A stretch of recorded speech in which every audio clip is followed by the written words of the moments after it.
अधिवक्ताओं ने कहा है कि इस मामले की पूरी छानबीन करनी चाहिए। अब ये मामला राजनीतिक गलियारों में हलचल मचा रहा है। तो ये पूरे जो घटनाक्रम था ये वाराणसी में हुआ था। नामांकन के दौरान राजभर के साथ ये अभद्रता हुई थी, जहां पे कहा यह जा रहा था कि काले कोट में वहां पर कुछ बैठे हुए हैं, कुछ अराजक लोग बैठे हुए हैं जिनसे झड़प हुई है, जिन्होंने अभद्रता किया है, जिन्होंने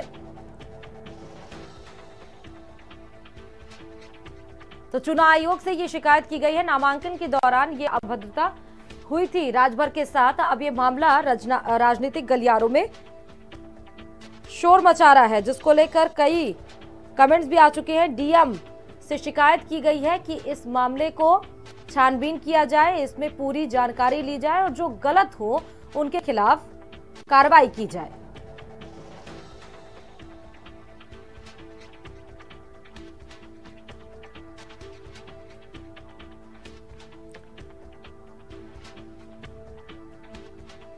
तो ये इस वक्त की आपको खबर बता रहे हैं, जहां पर ओम प्रकाश राजभर के साथ अभद्रता का ये मामला वाराणसी में अधिवक्ताओं के अभद्रता किए जाने पर रोष जताया गया है। और कल जैसे इनके बेटे कह रहे हैं बाहर निकालिए, 3 आदमी ऊपर नहीं, 3 आदमी ऊपर नहीं। बताइए कितने शर्म की बात है।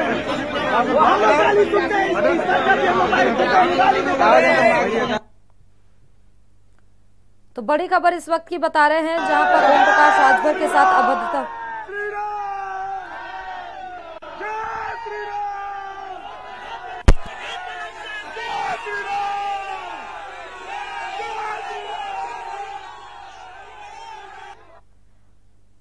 और हमारे साथ ज्यादा जानकारी के लिए अरुण राजभर सीधे जुड़ चुके हैं इस खबर पर। पूरा मामला अभी क्या अरुण, कि कैसे वहां पर अभद्रता हुई है, क्या ऐसा हुआ था और अभी आगे क्या स्टैंड लेना है? देखिए, जिस तरीके से निर्वाचन आयोग द्वारा जो गाइडलाइन तैयार किया गया है कि जो भी अभ्यर्थी चुनाव लड़ना चाहता है वो नामांकन करने शांतिपूर्वक ढंग से अंदर जाएगा, वो जिला कलेक्ट्रेट में। हाँ। और कलेक्ट्रेट में जब 3 आदमी को अलाउ है जाने के लिए, तो ये भारतीय जनता पार्टी के गुंडे जो है काले कोट में पहले से वहाँ सैकड़ों की संख्या मौजूद कैसे थे? अच्छा। जबकि वहाँ पूरी प्रशासन थी, वहाँ पूरी फोर्स थी, वहाँ डीएम के बंगले के एकदम सामने अगर इस तरह की हरकत या माँ बहन की गालियां और जान से मार देने की धमकी सरेआम दिया जा रहा है, ये भारतीय जनता पार्टी की जो हताशा है, हार की जो डर है, ये साफ झलक रहा है कि भारतीय जनता पार्टी माननीय ओम प्रकाश राजभर, माननीय अखिलेश यादव से डरी हुई है। और इस तरह की सरेआम एक पिछड़े नेता को जो पचा नहीं पा रही है कि पूरे उत्तर प्रदेश में गरीब, कमजोर, पिछड़े, दलित, अल्पसंख्यक समाज के हर वर्ग के अधिकार की आवाज पूरे उत्तर प्रदेश में बुलंद करने का काम किया है, तो भारतीय जनता पार्टी की ये चीज समझ में नहीं आ रही है, पसंद नहीं आ रही है। तो अपने काले कुंडों को भेज करके वहां और पहले से तैनात पुलिस और अधिकारी, सारे अधिकारी मिले हुए थे और वहां मिल करके माननीय ओम प्रकाश राजभर की हत्या कराने की एक साजिश रच रहे थे कि किसी तरीके से यहाँ ये पहले से वहां कैसे पहुंच गए, जब ऑलरेडी 1 वकील, 2 प्रस्तावक, 1 प्रत्याशी, जब ये तय था कि वहां वही लोग जाएंगे, तो फिर ये 100-150 की संख्या में वहां लोग पहले से मौजूद कैसे थे?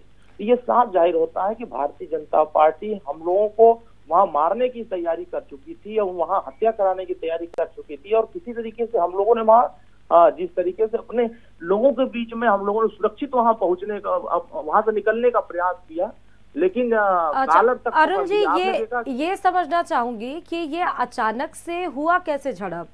क्या ऐसी गहमा गहमी हो गई थी आप लोगों के बीच में? देखिए, हम लोग शांतिपूर्वक ढंग से एकदम आराम से हम लोग नामांकन करने के लिए एकदम अंदर तक चले गए थे, लेकिन अंदर जाने के बाद एक तरफ नामांकन प्रक्रिया चल रही है। ठीक है। जब हल्ला गुल्ला होने लगा, जय श्री राम का नारा लगने लगा, तो रिटर्निंग अफसर से हम कह रहे हैं कि सर इस तरह के देखिए बाहर हल्ला हो रहा है, ये कौन लोग नारा लगा रहे हैं? तो वो कह रहे हैं कि हाँ हमको भी लग रहा है कोई नारा लगा रहा है, कोई हल्ला कर रहा है।